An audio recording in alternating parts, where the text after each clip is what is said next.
Hi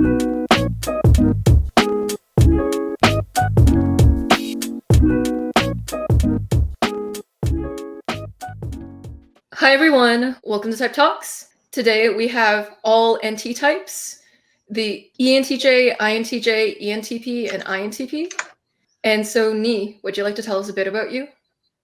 Yeah, I'm Nii, nice to meet you. I'm an ENTJ. My wife and I live here in Denver, Colorado, and I'm an experienced researcher. Yeah, and Nii used to work for Personality Hacker. And Nichola. Hi, I'm Nichola. I'm an INTJ. I love that Nii used to work for Personality Hacker because I love Personality Hacker. I am a therapist, a trainee lawyer, and I'm a current PhD student, soon to be doctor. I live in Melbourne, Australia, and I'm looking forward to summer. Thanks for having me. It's great to have you. Nichola has a YouTube channel. If you want INTJ content that's really well put together, really well thought out, go check out Nichola's channel. It'll be linked below. And Sebastian? Hello, everyone. I'm Sebastian. I work as an analyst, or I'm an ENTP. I work as an analyst in a mortgage company. I live in Southern California, Ventura County, which is just north of LA County. Really excited for this summer because it'll be, I just recently bought an apartment with my sister, and it'll be the first summer that we get to spend and hanging out by the beach. Heck yes. And Spacey? I'm Spacey. I'm an INTP. I've been researching and discussing typology for many years now. I no longer offer typing services. I'm done with that. But I am an electrician by trade. I'm currently working as a maintenance technician in a factory. Thank you. Yeah. Spacey has a YouTube channel that he used to post on, and I'll have it linked below as well, too. Yeah. I may respond to comments on my YouTube videos still. Yeah. So thank you, everyone, for coming out and representing the NT temperament. And so the rationals. First off, what would you name the temperament? I mean, rational is good enough.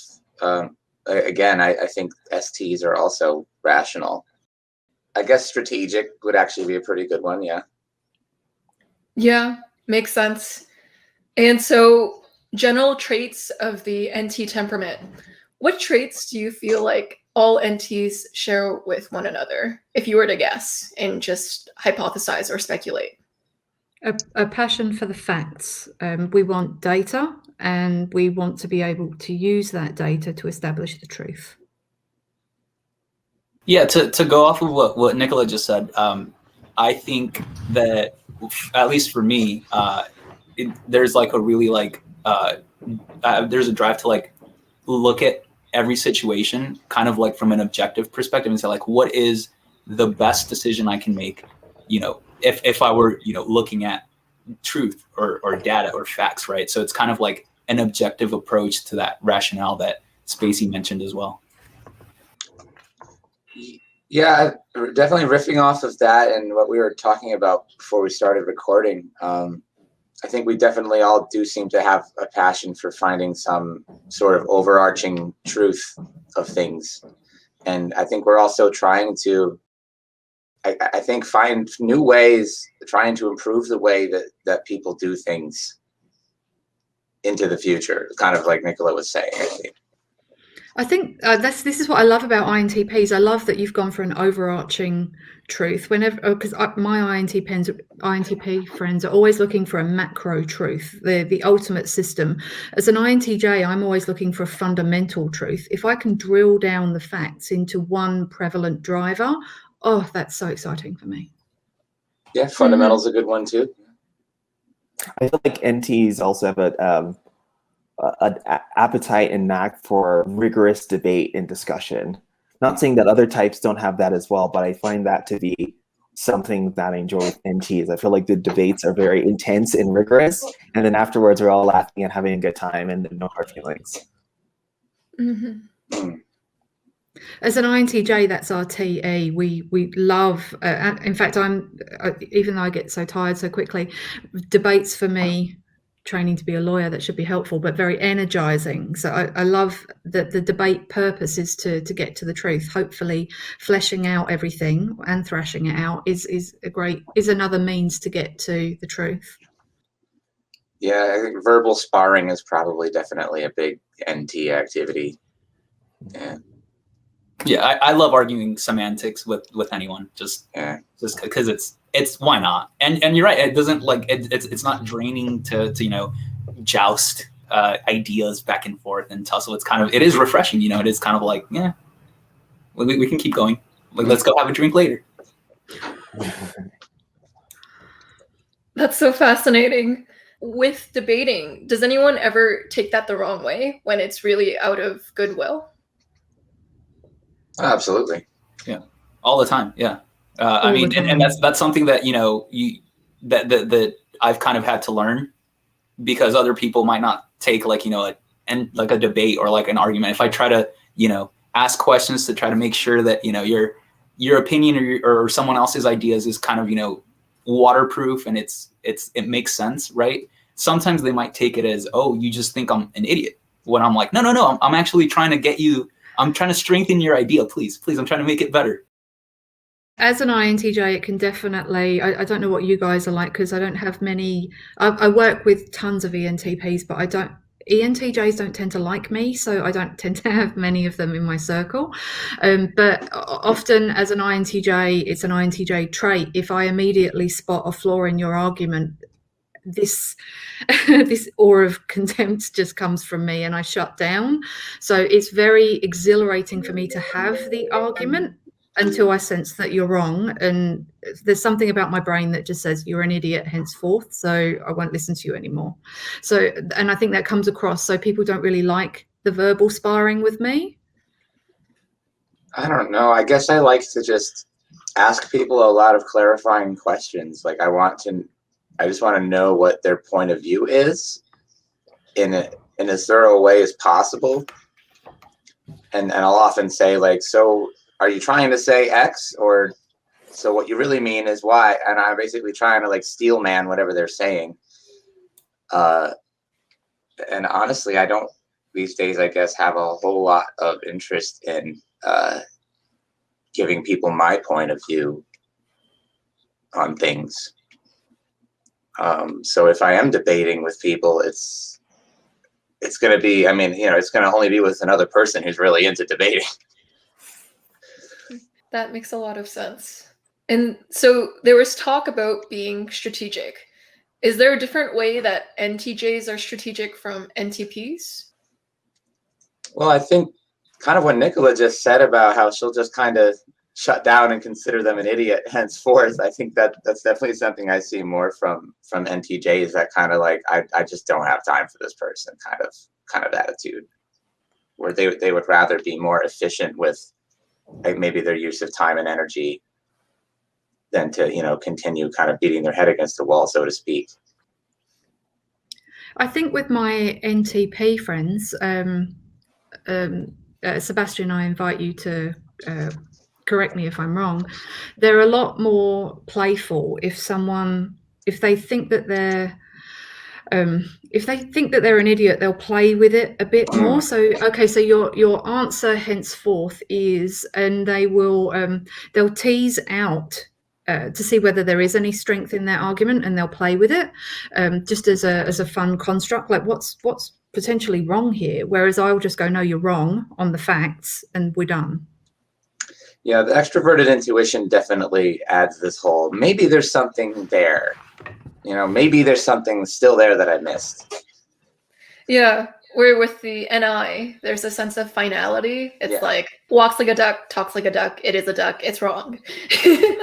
Whereas the NTPs might be more curious. The NE might spark more curiosity about the other person's argument, so they might ask more questions.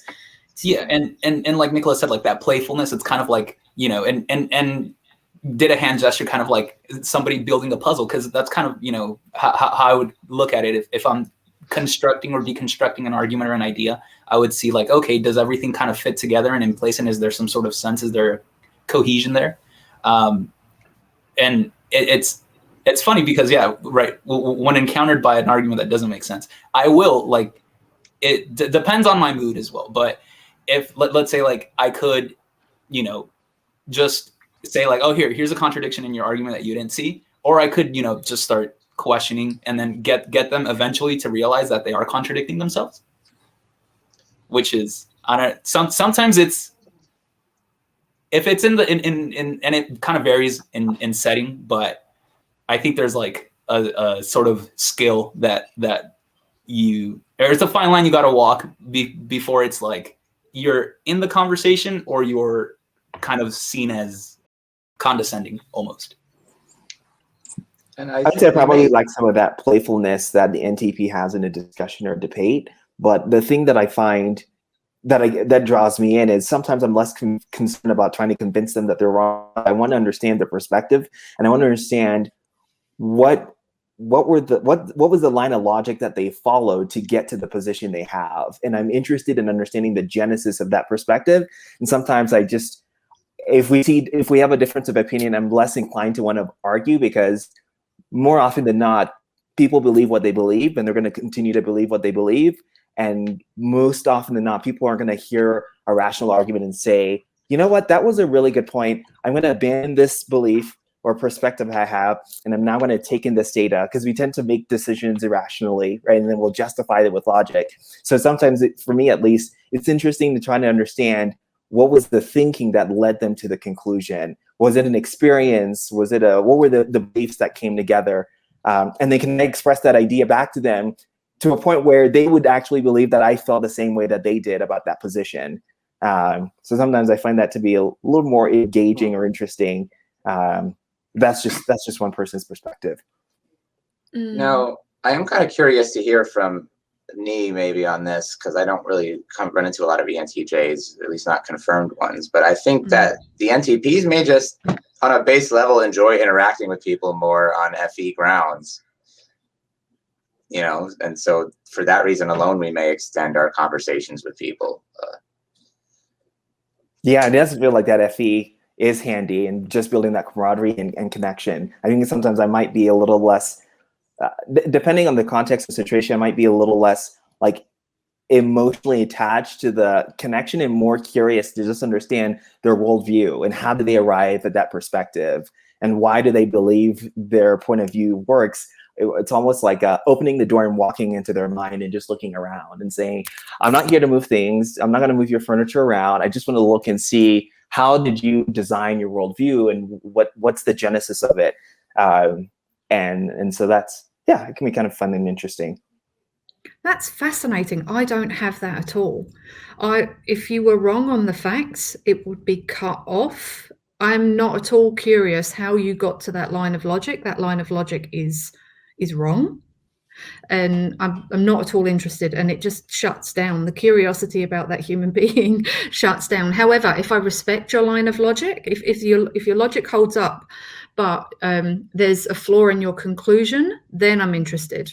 Because I might potentially be wrong. If I'm wrong here and your logic is sound, please correct me. Then I'm curious. Interesting. Yeah. Huh. You mentioned corrections, Nichola, and that kind of like, now I'd like to ask all of you. So usually, right, like one of the things that I would, and this like thinking back from like childhood and even like, grade school days, but I was always like, quick to point out and correct people, like even teachers when they were like, when they say something wrong, I'm like, wait, no, that's not right. Right. And I'm doing it right because I kind of want to make like, it's kind of like this respect for like, it's correct, the truth, right? The facts, the data. Which I value a lot. And I'm wondering if somebody were to correct an argument that you're making, do you take that personally, or do you kind of appreciate it that you were corrected and now you have, I guess, more knowledge? If I'm wrong, I want to be corrected because I want to get the answer right. Yes. Yeah. If you're wrong, right. Yeah. If I'm right, oh God, I'm offended. Or I would question whether I made my point strongly enough. Like there might have been something that I was inarticulate about, and I could express better. I'll take feedback on that sense. Okay. I appreciate feedback, and I also appreciate when it's done thoughtfully and tastefully. And so I think it's probably the case with most people is, if we get feedback and somebody delivers it in a thoughtful way, we'll be more receptive to it. So I feel like as a principal, I do like to get the feedback, because if there's something that's wrong, I'd like to get clarification and figure out why I'm wrong. And I also appreciate when it's done thoughtfully, which isn't always the case, Right. But, yeah. This is really interesting. So when someone corrects someone, you can safely say that that's a trait of a thinking function. So if you notice someone spotting a logical error or being objective and pointing out what's not working or what's wrong, tends to be a thinking function at work. So that's just a tip out there. And so I'm wondering, NTs, what is the truth to you? What does it mean to find the truth or to get to the truth? I know for me, definitely, I like to find things that remain true across all contexts. I like to find things that just cannot in any way be shown to be subjective. Like they're demonstrably true always in every situation. Yeah, and I think to just echo what Spacey said, it is kind of like is it? Can you repeat it? Is it can you duplicate it? Can you is there actual like facts that are basing or guiding that opinion or that statement, right? And then that's kind of it. To say like the truth, to me, it's kind of like you can never get to the truth, because I think the world always changes. So the truth is always, what is optimal will always change, because there's always change happening. But I think the truth, right, that goal you can get to is this the best with what we know? Is this the best that we can do, right? So it's like, given what we know, is this the best course of action? Or is this the best idea or the best, suggestion, something like that? That's kind of how, and to judge those ideas, you need, well, is it something that is based on facts, on something that's consistent? Can you, if you were to do this over and over again, can you expect the same result to happen? Yeah, there's this quote, the facts don't care about your feelings. So it seems like the NTs care about the logic behind it. Sometimes people overplace the amount of value in their emotions in a decision, but that's not always objective, and it's not always reliable to base decisions off of how you feel at that moment, because that can always change. So the NTs try to find the logical undertone behind it all instead, possibly. And so any thoughts, everyone? Some truths aren't logical, and I believe that personally. And there's still things, people may feel a certain way about something, and there may not be any definitive evidence for it. But again, it still bears out repeatedly. And so I'll believe it. Yeah. What is different between all of your types?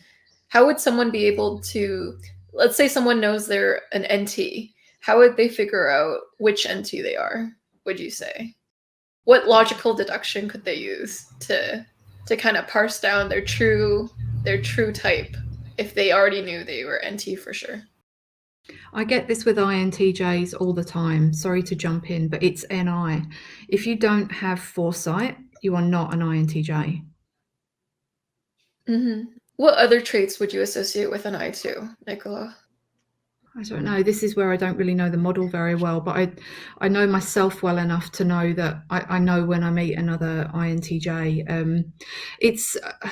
There's an element of always of truth seeking and entertaining opportunities and evaluations, as long as they're reasonably grand. I think this is NI's constantly always looking for the truth but the truth that will affect the future.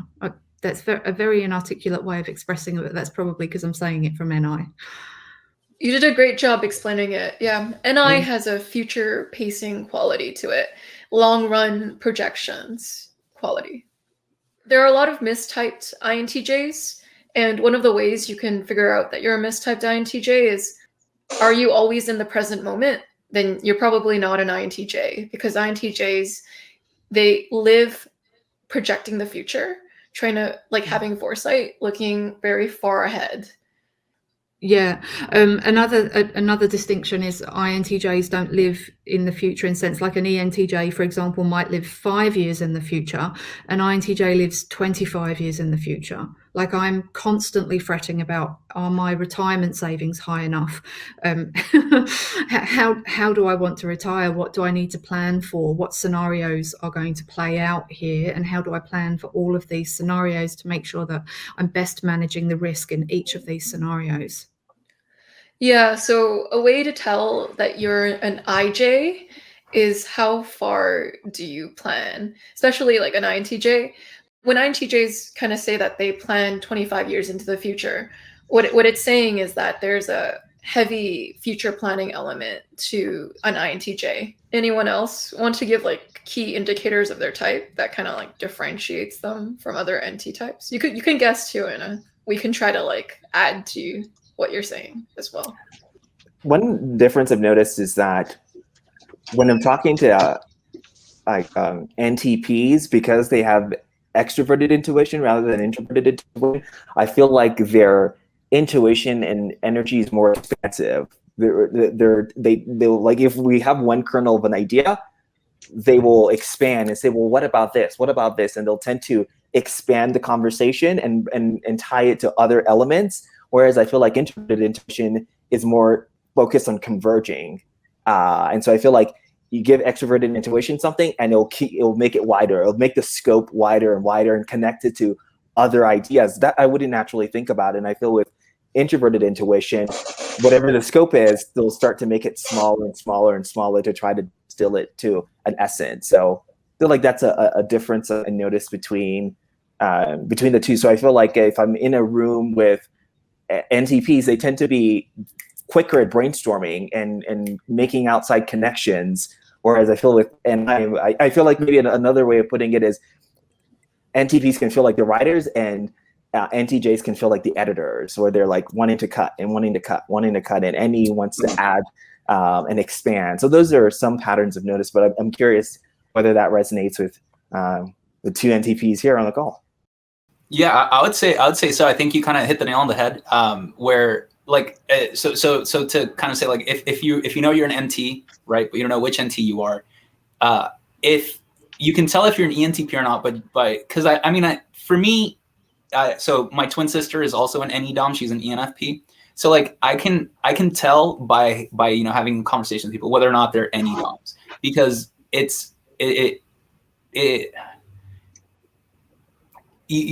kind of like you can see that they're thinking way too fast. Almost, it's like pulling in stuff from like every direction. So, and it'll be like sometimes my sister surprises me with her NE because she'll make a connection that I would have never thought of, and then I'll do the same to her. I'll say like, hey, this reminds me of this thing that happened, or this other thing like in this other country, and then she's like, wait, what? How did you get that from this? Right. So, I think that's kind of like one of the if you're an ENTP, you probably notice. You would notice if you're an NEDOM, right? You'd probably notice that you tend to go on tangents a lot when you're in conversations, or you like making connections from this to that. And I think that's probably a pretty good, sort of barometer to check yourself if you know you're an NT, but you don't know if you're an ENTP. Yeah. A question you can ask along the lines of what Sebastian was saying is, do you start more ideas than you finish? So what is a person's ratio to the ideas that they brainstorm to the ideas that they follow through with? So with the NTJs, you'll generally see a little more follow through. With NTPs, you'll see a lot more brainstorming. Yeah, it's funny because it's like the satisfaction comes with thinking out the idea and then not necessarily so much with executing it, but it's like, oh, I thought it out. Yep, there it is. I guess I don't have too much to add. I did like that editor metaphor or whatever for the NI users. That was pretty good. But in terms of the lived experience of like an NTP, I suppose, at least from my point of view, it's if you're not constantly second guessing yourself throughout the day, you're probably not an NTP. We probably run, maybe NE DOMs handle it better, but I run like super high anxiety all the time, basically, because I'm trying to process so many different things at once. And we do, I suppose, we're always kind of, it's easy for us to jump across time in the middle of a conversation and sort of like reference something that happened a long time ago, or even something that we were talking about an hour ago that you may have thought that we had moved past, or something like that. So Spacey brings up an interesting component. He mentioned how NTPs might second guess themselves. And this is the NE, so extroverted intuition. Because it has so many possibilities, it's hard to choose one. So it's like, oh, these seem at equal weight. With the NTPs, you'll see a less sense of immediate surety about your opinion or something. But it's also like judging DOMs in general will be quicker with their opinions too. But I don't know how to explain it. Like, okay, no, it escapes me.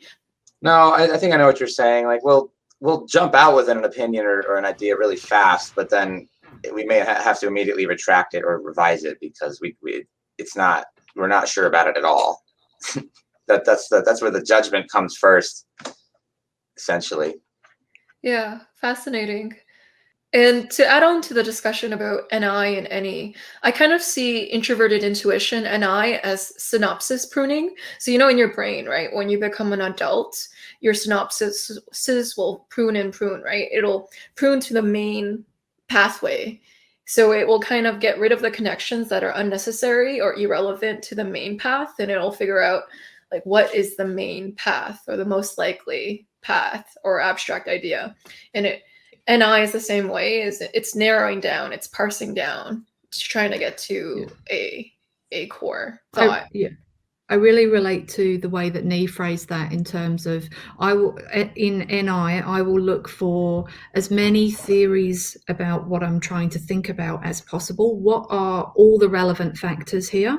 And then what do I need to get rid of to drill down to what is the truth that is happening here?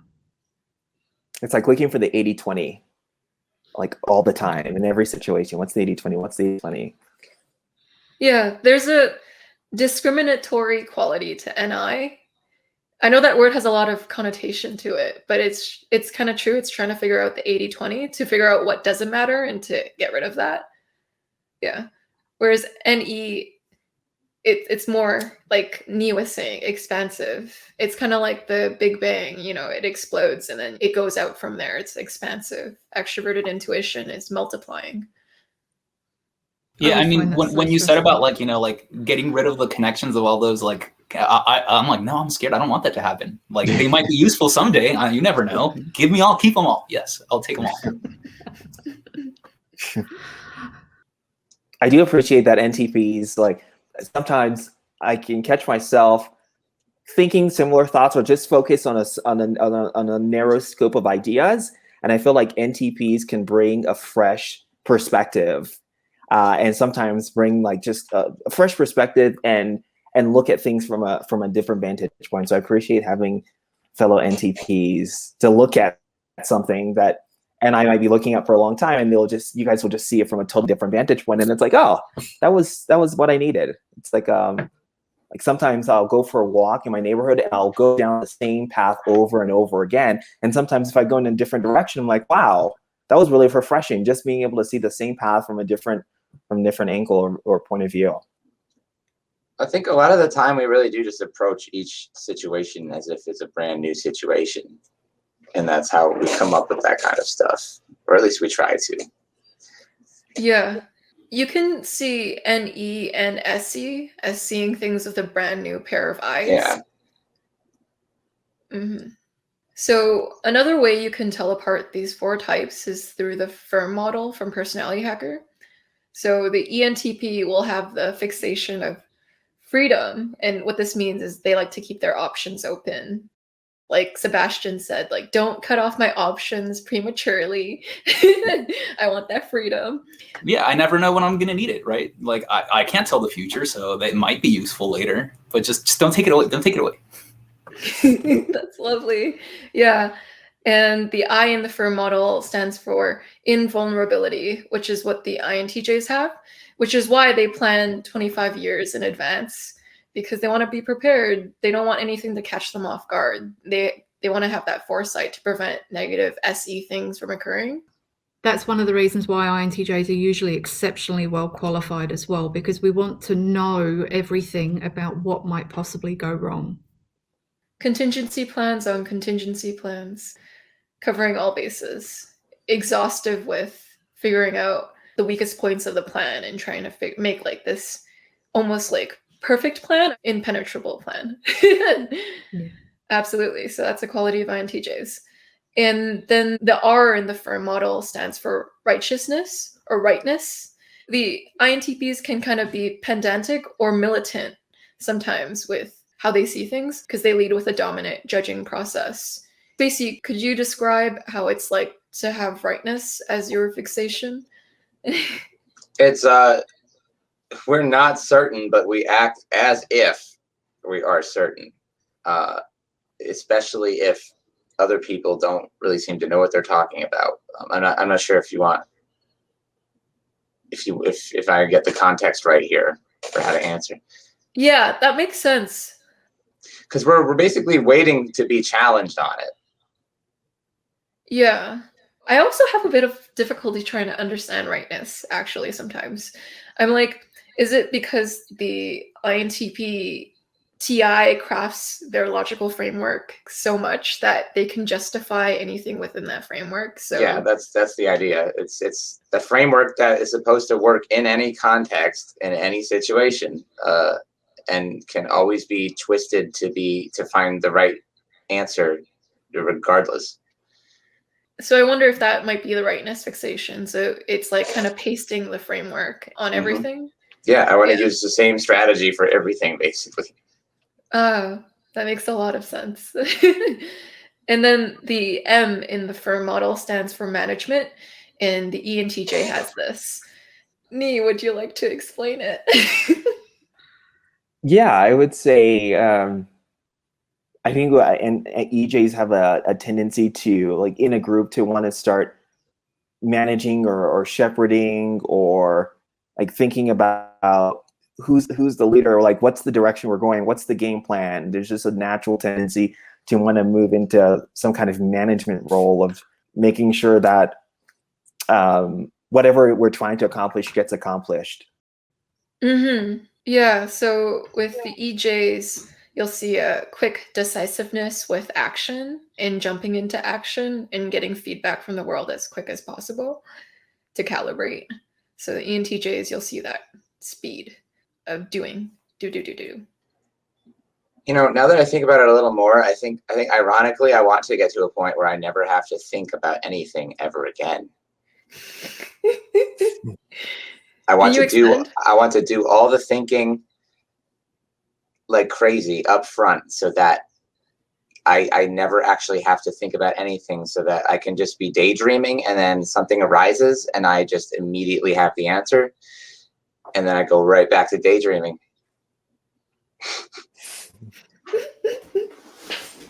I want to be on autopilot always.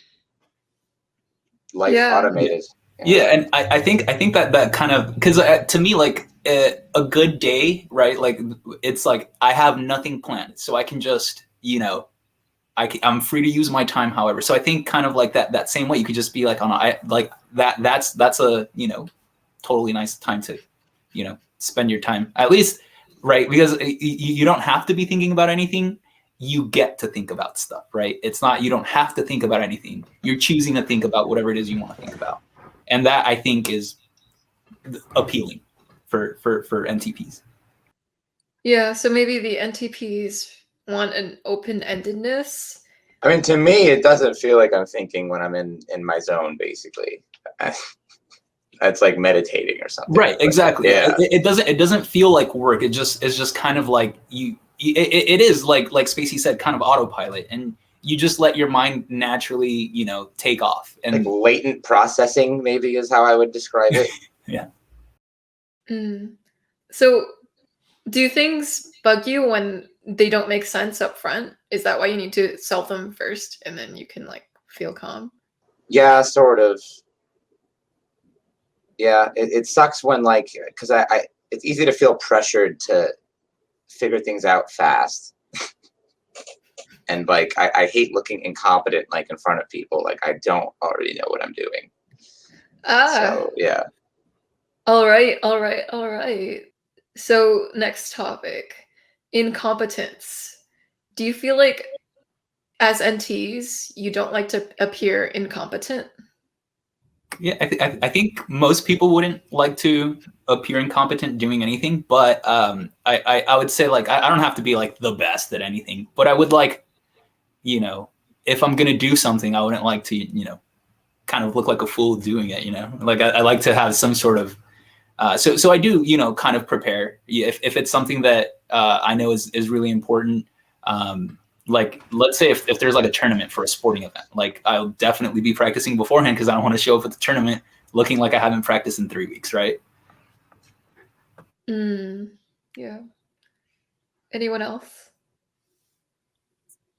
Yeah, I appreciate being competent about whatever it is that like I'm discussing. One of the things that sometimes can be a little frustrating is I feel like NTs, probably not unique to NTs, but we love learning. And a lot of times learning is messy. And so sometimes like I don't like the feeling of taking a risk, going into SE to jump into a situation to learn, and I'm messing up because I'm learning as I go, but then other people perceive it as incompetence. And I'm like, well, the way that you become competent is you've got to go through the stages, and it's often uncomfortable and it's weird and it's awkward, but that's part of the learning process. So sometimes that can be a little gonna irk me a little when I feel like I'm getting judged for being incompetent, but I'm like, well, I'm less concerned about my competence level now, and I'm more concerned about where my competence level will be in a year from now. And if I keep going at this rate, I'll become competent rather than not doing anything because I don't want to look competent. I don't know if any of you guys resonate with that. Yeah, Definitely. I love the way you've expressed. I love the way you've expressed that. You have a wonderful way with words. I'm thinking immediately of when I've tried to learn sports, and it's desperately uncomfortable, as you describe. I'm thinking of some times when I decided to learn fencing and squash, and I had to go through those really uncomfortable weeks of not knowing what I'm doing. And you have to take a pragmatic perspective. Like nobody knows what they're doing in the first few weeks, but with anything intellectual, it's quite close to soul destroying for me to not know what I'm doing. But in an SE domain, I am more accepting that I'm learning and nobody knows what they're doing in the beginning, and I'm more comfortable with, because I think there's an element of everybody is learning in an SE domain, so I don't feel as exposed. But if I'm at work, I'm pretty hypercritical of if I make a mistake at work because I'm being paid to be competent. No, I mean, you guys explained it quite well, I think. And intellectually, I feel like I should be able to immediately have the answer definitely all the time. I mean, when I was a kid, I thought when it comes to the sensory domain that I should still just be able to walk up to it, analyze it from a theoretical perspective very quickly, and then immediately know what I'm doing. But then eventually I realized that no matter what, I'm going to have to basically, for me especially, get everything wrong that I possibly can, maybe multiple times, the same mistake, until I finally refine it to this point of, again, autopilot automation, where I'm just going to immediately repeat a perfect result every time without even having to think about it. That must be very stressful. It's incredibly stressful. Wow. How would you approach that, Nichola? So Spacey was talking about how he needs to make every mistake possible before he can autopilot something, right? I'm wondering how an INTJ goes about that. We do it in private. So we'd make all the mistakes we can possibly on our own. So I'm thinking of when I learned chess. So I learned to play chess online before I did it with anybody in public. I would do it for years and years and years on my own until I was publicly competent, so that when I met people because for me chess would be an intellectual exercise, so I can't look incompetent. So the first time someone sees me do something in public, I would have to be able to be competent at it. Fascinating. Can I ask, are E4 or D4?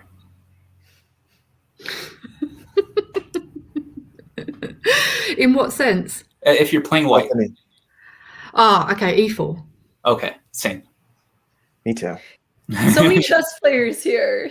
3 out of 4 of these NTs are chess players. Is this a statistical trend? We will see. What is everyone's chess strategy then? You know, because a lot of you play chess except Spacey, I think. Or Spacey, do you play chess? No, I don't play chess. For sure, no problem at all. Yeah, my strategy is, so I have one opening. If I'm playing white, I'll play the Spanish opening, and then I kind of know, you know, a few variations, maybe like the most probably like 7 turns, and then after that, I just try to do like something that's like, okay, clearly nobody does this move, so you don't know what's gonna happen, and then we have to play chess because I'm not prepared after this move, so I want to make sure you're not prepared after this move either. That's kind of my strategy. Nii, Nichola? I get to a certain agonizing point. Again, I like the same opening, but I get to an agonizing point where if I can't see, so that moment that you're describing there would seem chaotic to me. If I can't see what my options are and I feel like they're closing down, that's very stressful for me because I don't know what to do. And this might not sound very INTJ, but I'll try and find a way out. Like I'll almost self-sabotage the game because I can't see the way forward and I don't know the moves. So rather than be wrong or get it wrong, I'll just say, I heard something at the door. I'll try and find a way out of the game. Is that an INTJ thing? Yeah, for J's, sometimes the more stressful thing can be not having a plan. So almost if it's pure chaos, that's like a lack of freedom to IJs.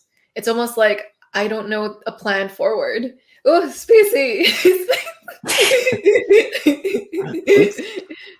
So yeah, perhaps when things descend to pure chaos, there's this temptation for the IJ to throw in the towel because it's too frustrating.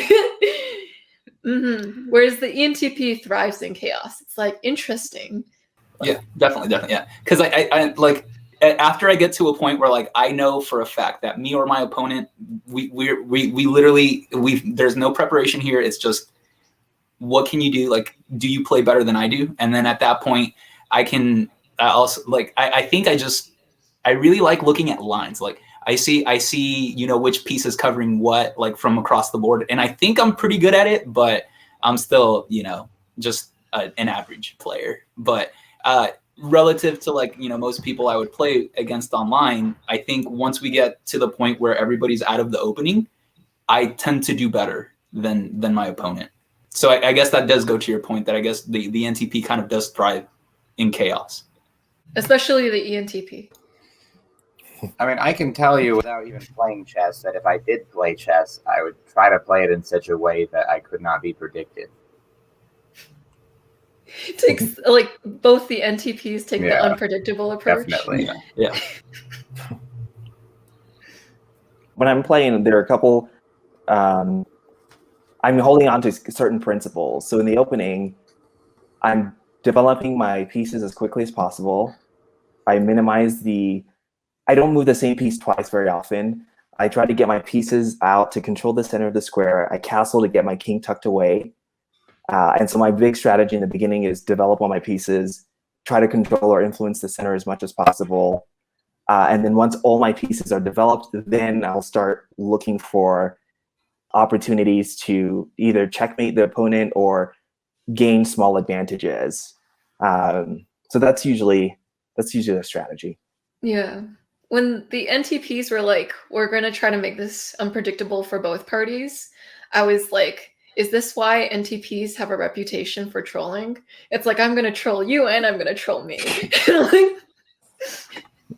Yeah, I think so. Because I find like, and like, it's funny, but compared to my friends, like I will laugh at troll stuff. Like I think it's way more funny than most of my friends. I mean, some things are just like some videos would be like just funny, but I've always noticed that whenever it's like, you know, some sort of, whether it be accidental or on purpose, right? Any moment that gets captured, a video or a GIF that gets shared, and it's some type of trolling, then I find those to be more funny, I think, than the average person. So yeah, I think there's definitely like an appeal there.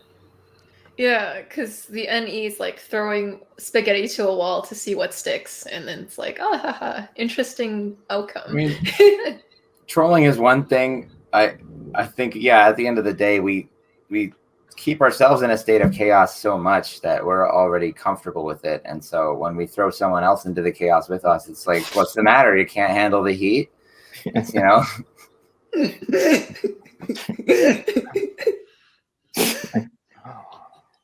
That sounds absolutely terrifying to Nichola.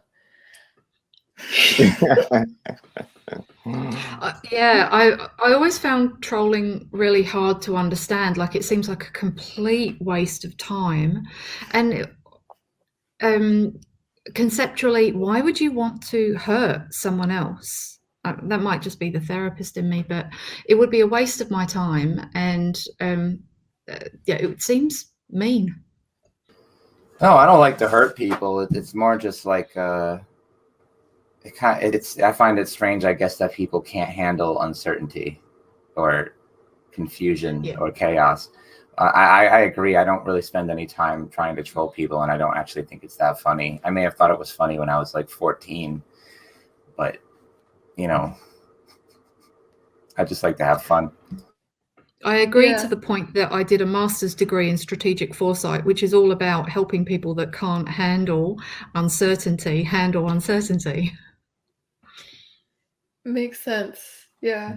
I guess I define trolling in this instance as mixing up the pot, stirring up the pot, or like kind of like throwing a wrench into things to see what will happen. So it's kind of like putting a little drop of chaos to see what will happen. If the That's situation a little more accurate. I like to keep people on their toes. That's how I would put it. Yeah, like one of the things that I find super funny is, you know, there's like people that, well, I mean, I know like a lot of people like having their stuff in a certain way at a certain place. And then, you know, one thing that I think is funny is if you just move something and then it's no longer in that place, just to see what the reaction is. And it's more like it's like an experiment, right? Now it's a little bit unethical because your subject is a human, right? But you know, if it's something like little, like, oh, let me just move this over there and see what happens, it's kind of like, you know, in good fun, it's a jest. I think of the human as part of the plan. So if you mess with the human, you compromise the integrity of the plan, and the plan goes on rails. And so while I agree with you, like if I do want to mess with someone that isn't part of the plan, then I'll mess with them. But if they're in the plan and fundamental to the effective running of the plan, I'm not going to mess with that. What plan?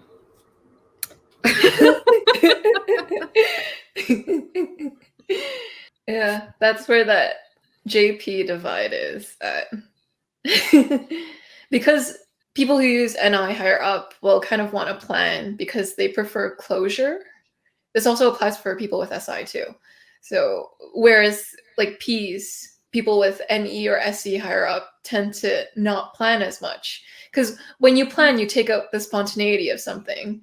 And NE and SE perceivers will have a more experimental approach to how they live life. So they'll kind of want to see what happens to keep the fun, or to keep the fun is in the unpredictability of it. So when it's overly planned, it almost takes away from the enjoyment of the free flow. So that's one way to tell apart these types. The perceivers will lack more of a plan. The judgers will actually, if you look close enough, they have a structure. Yeah, like they tend to structure things a lot. Mm-hmm.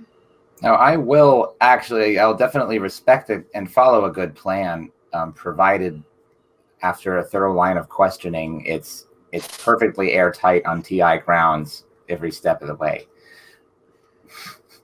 This can kind of actually be traced back to Gretchen Rubin's 4 types, if you all know about that. Kind of sounds like the NPs take more of a rebel or a questioner approach to life, whereas the NJs take a more upholder approach to life, like trying to uphold a plan or uphold that type of external functioning thing. Yeah, it's like, well, why do you do it this way? Why can't you do it that way? And they'll be like, well, X, Y, and Z. And I'm like, well, okay, that makes sense. You know, Any thoughts on the whole NT temperament? it's pretty sweet. Yeah, I'd say if I could, be assigned a personality again, I'd be an NT. I think it's important for NTs to be around other NTs, otherwise it can be a very lonely experience. I get very surprised by even STs that don't seem to plan as well as I do. Like, why would you not? And it's very reassuring, whether it's an ENTP or an ENTJ, is just to be it's very nurturing for my personality type that gets very anxious about the future, and whether I haven't planned well enough, to be surrounded by other people that get very anxious, albeit in different ways, about the future. Yeah, I appreciate NTs. I feel like we have fun conversations, and I feel like I always get a different perspective when I talk to them. So I feel like we're kindred spirits. Yeah. Yeah. How do all these types relate to the future? So if I were to ask you, what is your relationship with the future? How would you describe it? It's a beast on my back. I mean, I feel like I can never, no matter how hard I try, I'm never actually going to be able to plan for the future anyway. Because things always end up going differently than I expect them to. And so I just take life one day at a time. Yeah. Well, to me, like the future is kind of like this, to me, I like leaving it kind of undefined and open-ended. Like, what is the future? I'm not sure. So, because my idea is always, I can plan as much as I want, but there are still things that can happen outside my plan that will affect my plan regardless. So,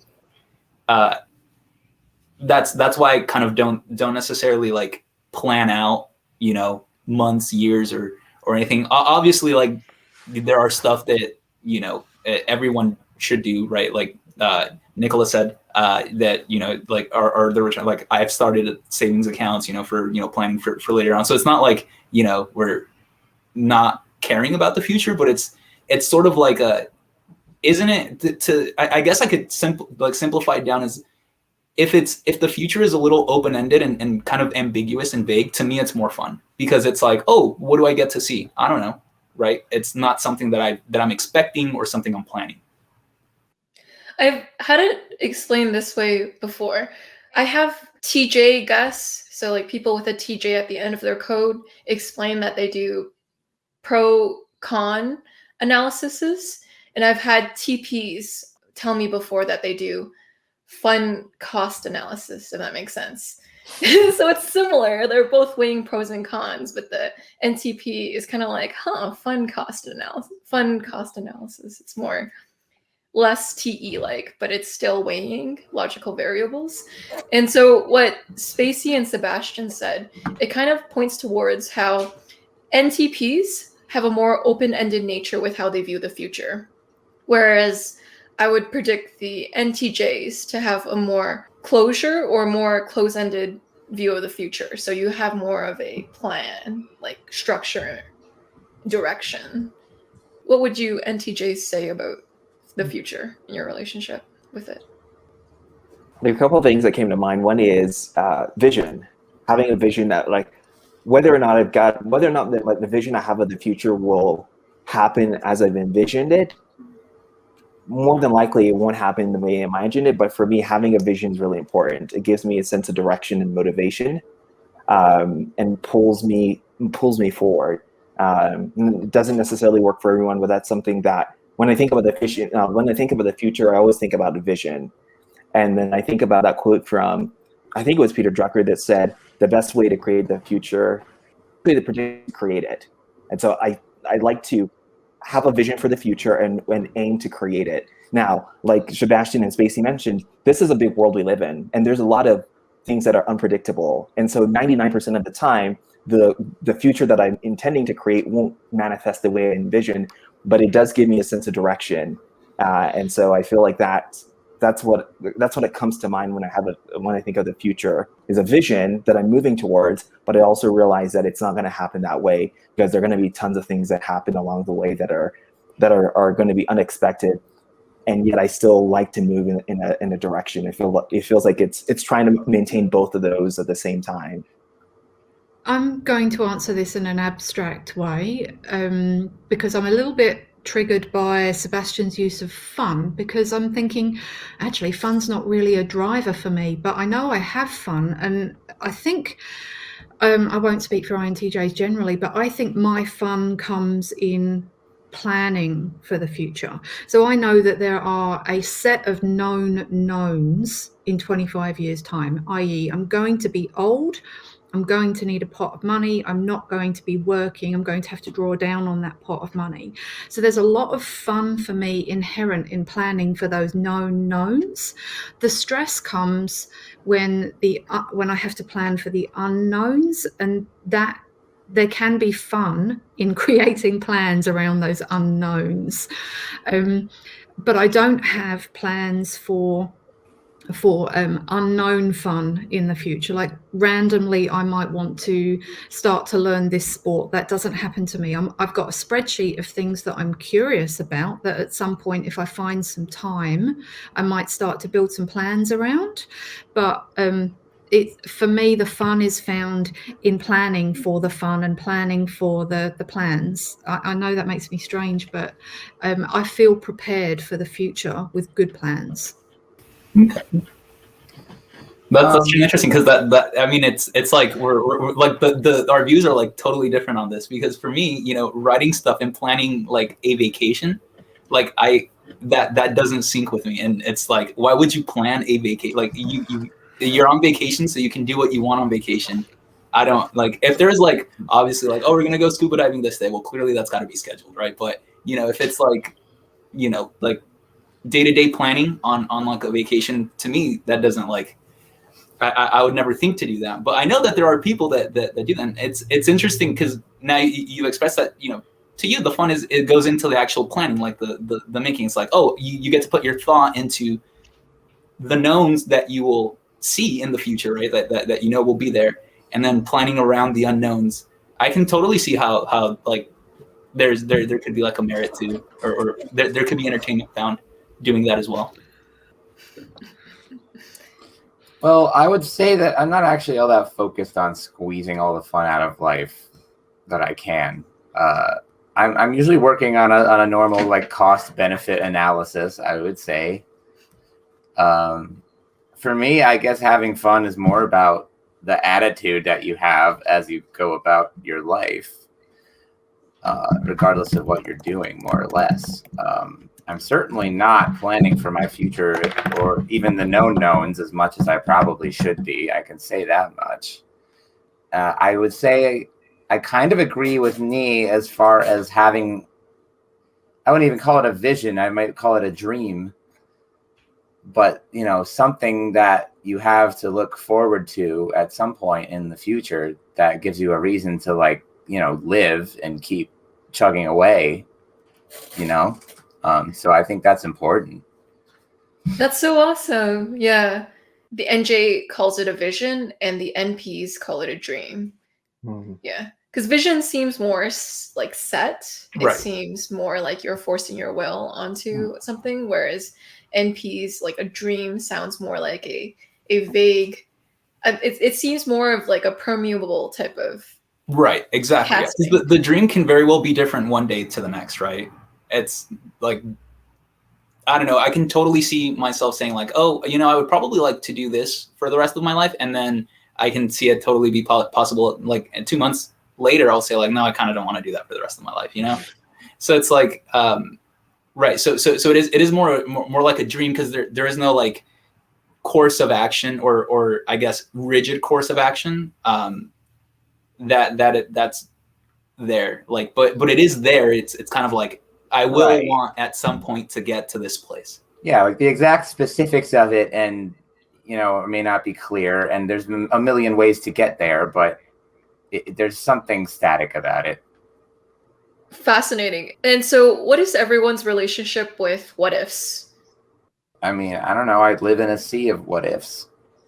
Yeah, so it's like what Spacey said, right? It's just a sea of what ifs. It's like, what if this in the future? What if this? What if that? You know, and most of the what ifs aren't even stuff that like applies to me directly. It's just like, what if this happens in Washington D.C. and it's like, well, this impacts like everyone, right? So it's not like just directly to me.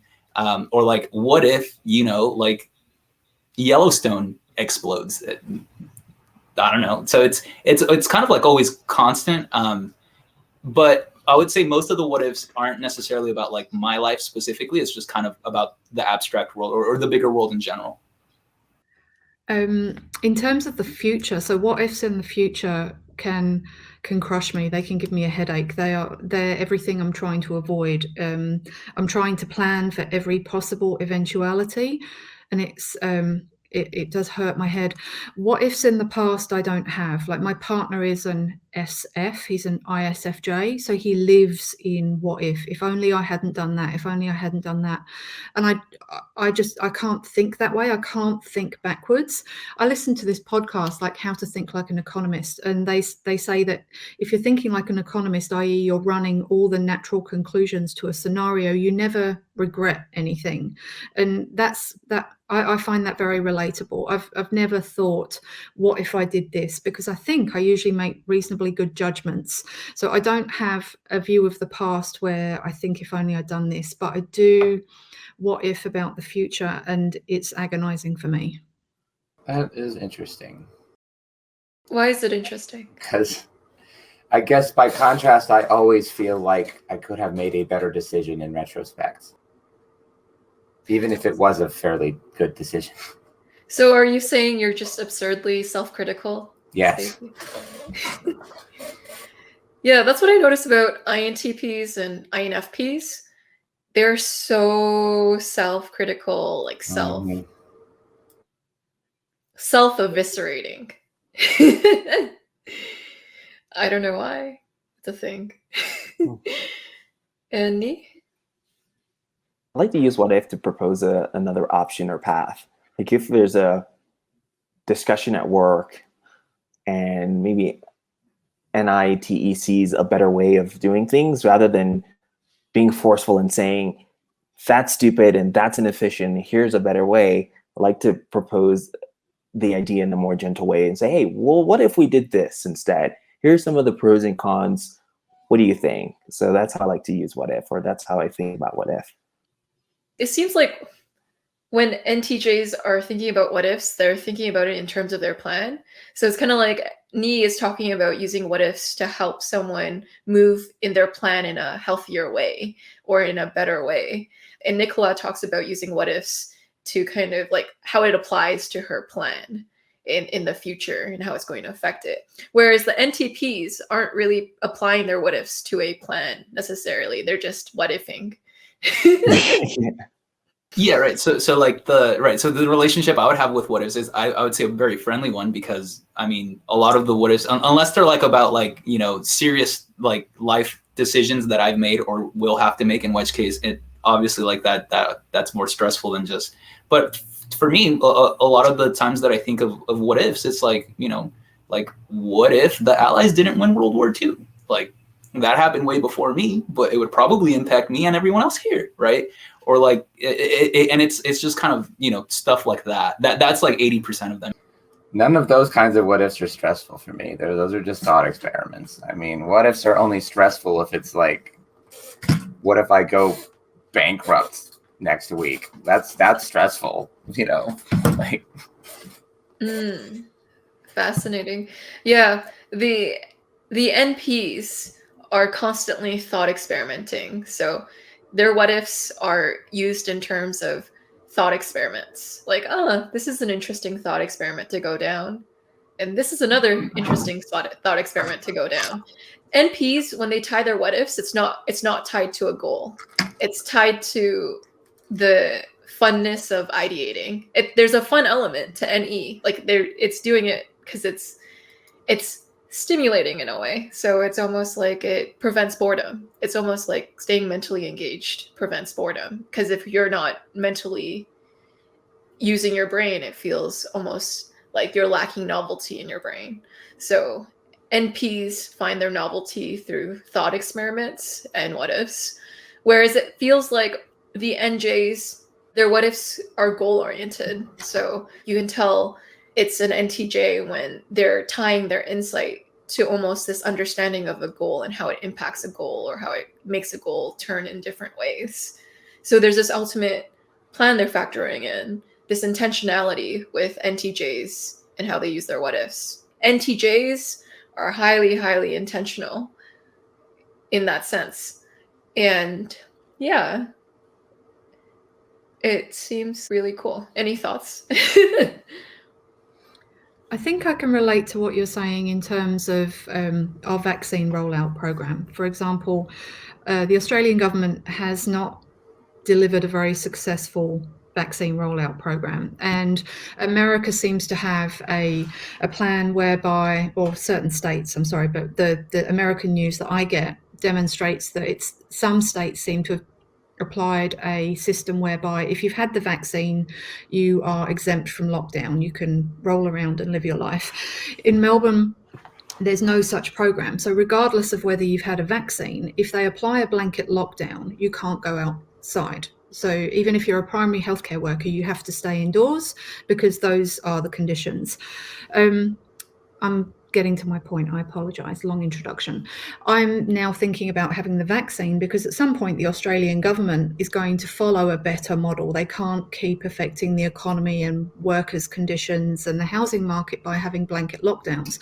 So I know at some stage, if I have the vaccine, when they introduce this, I'm going to be prepared and I can be one of the first people that can go to work exempt from this draconian measure that the government will implement. So I think I see what you're trying to say as, I think I see a decision coming down the line and it works nicely into my plan to secure my job and to make me a good employee and for me to live a good life. So I'm factoring that into my plan. There will be a decision that I know that is coming. It's just an intuition I have because it's a good sense decision. And it works within the plan. But in terms of the other things, like the what ifs about the World War II decisions or something that isn't within my frame of reference and doesn't affect me directly, I never have those kind of what ifs. I can resonate. I'm less inclined to have what if World War II turned out differently. But it is fun to have those conversations with NTPs because I don't naturally think about those things at all. Yeah. Yeah. It doesn't necessarily make life more effective. So it's like, why think about that? The TE doesn't see a reason to entertain that thought to begin with. So it's interesting. Yeah. Whereas MPs are like, every thought experiment is a good thought experiment if it's novel in thought. Yeah. I mean, as long as you find it interesting, Yeah.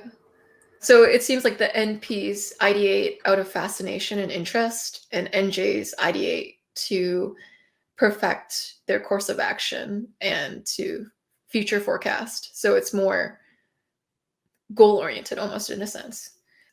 Yeah. Interesting. Any last points everyone wants to make about anything regarding the conversation? I'm really curious about partners. So I was from my own personal perspective, I was very surprised to have ended up with an ISFJ. I thought I'd end up with an NT, but I'm interested in your perspectives. When I have ended up with NTs, have found them really hard to partner with. I'm curious about your experiences of partners or maybe who your partner is, just an open conversation out of curiosity. So I haven't, let's see.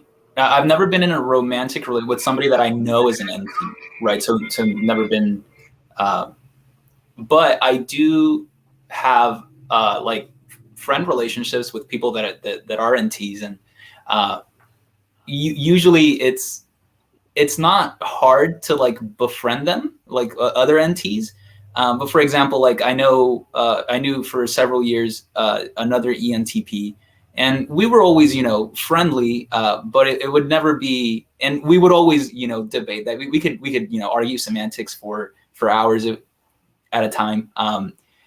But it wouldn't, it's always hard for me to kind of like, I don't know, just be like my best friend is in ISFJ, right? So it's like that like best friend feel is hard. I haven't had it with an NT.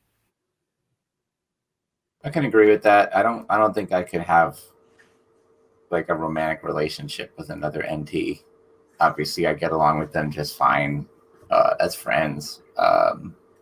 Historically, I'm pretty sure I've only dated SFPs, which has been really toxic. But I think NFs are probably best for me. My wife is an INTJ, so I married an NT. But and yeah, I feel like I think if other people looked at a relationship, they probably wouldn't look at us as like the most lovey-dovey couple. But we're like deeply in love, and we get along really well, and we have a similar worldview. And so I feel like we're able to double down on our strengths, and then also like to offset some of the lack of spontaneity. Sometimes we've got a lot of like NFP friends that we can hang out with and just go on new adventures and follow a path that we wouldn't normally follow. So yeah. How about you, Nichola? You talked about your ISFJ, but I was wondering if you had anything you wanted to add on to that. No, I have been really curious about NTs, and now I'm curious about Nii's experience of being married to an INTJ. I have found I have dated an INTP, and that was wonderful, but you get in all kinds of cognitive loops with an INTP.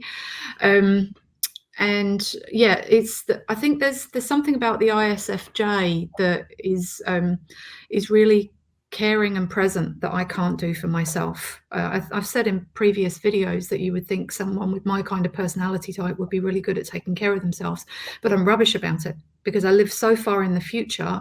I'm not thinking, but like now I'm thinking I haven't had breakfast, I need to eat, and it's just something that doesn't occur to me. So what I really like about the ISFJ is they take care of me in a way that I can't do myself, or I'm just not thinking about.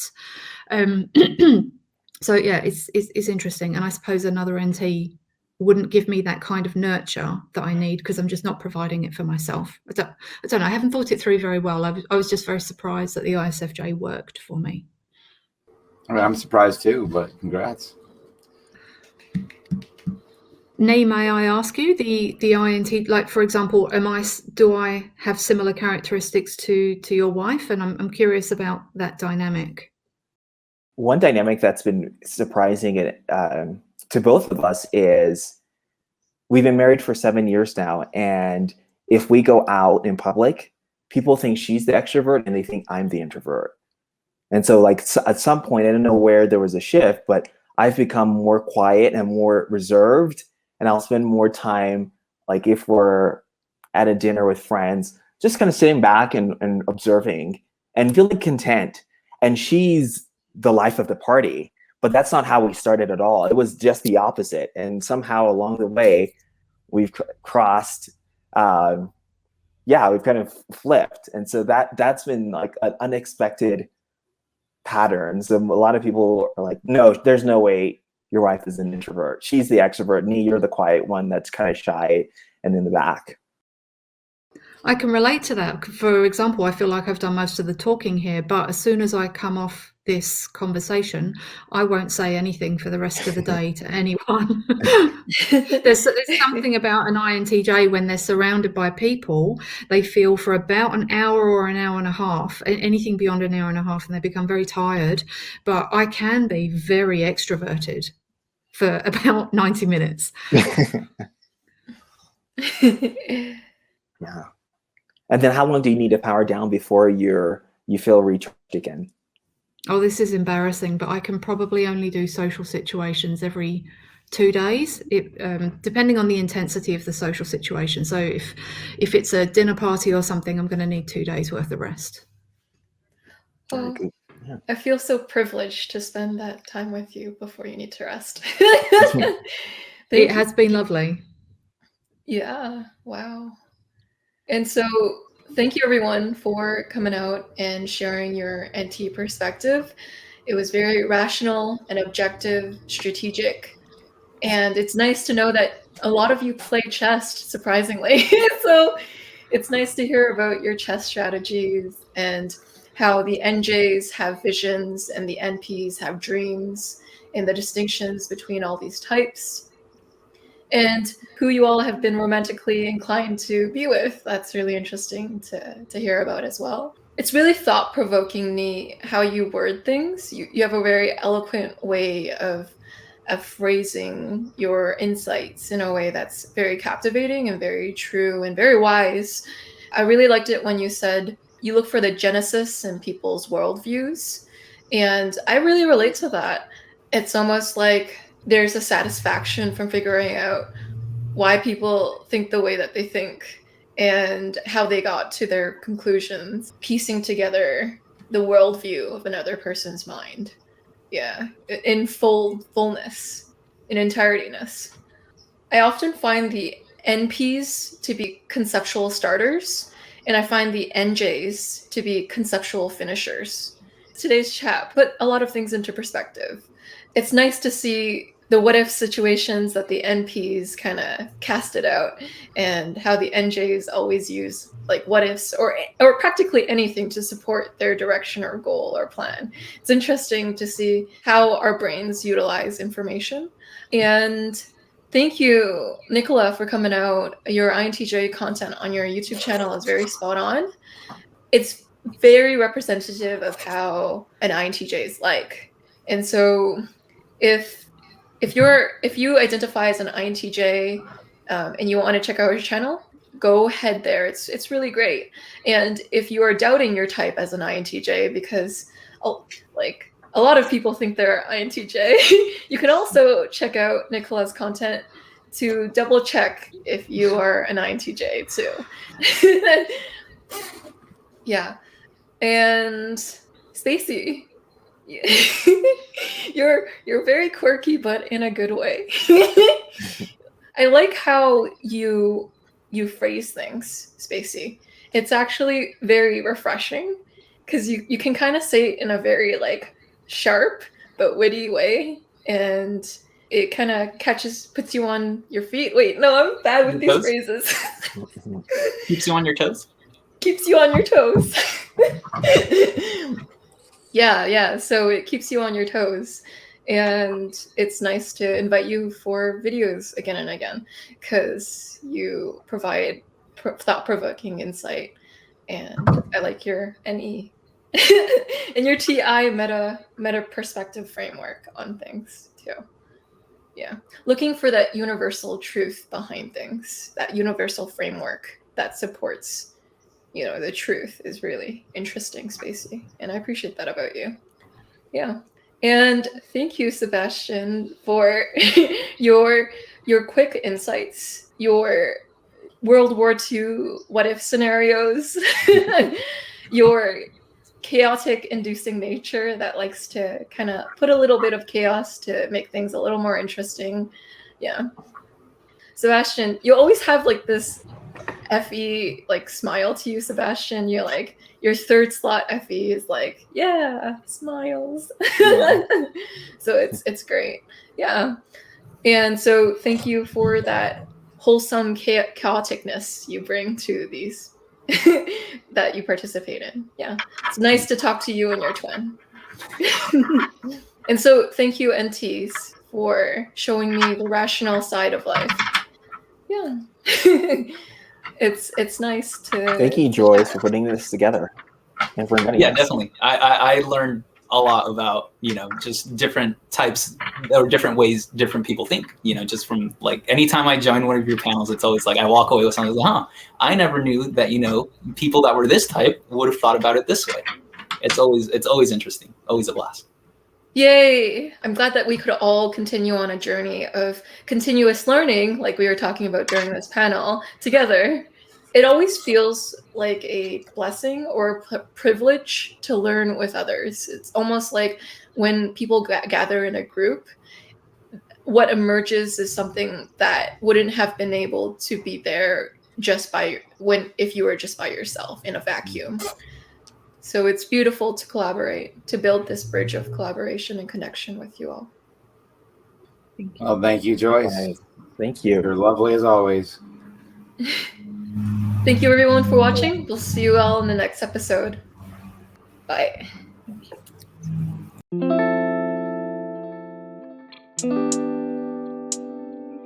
you.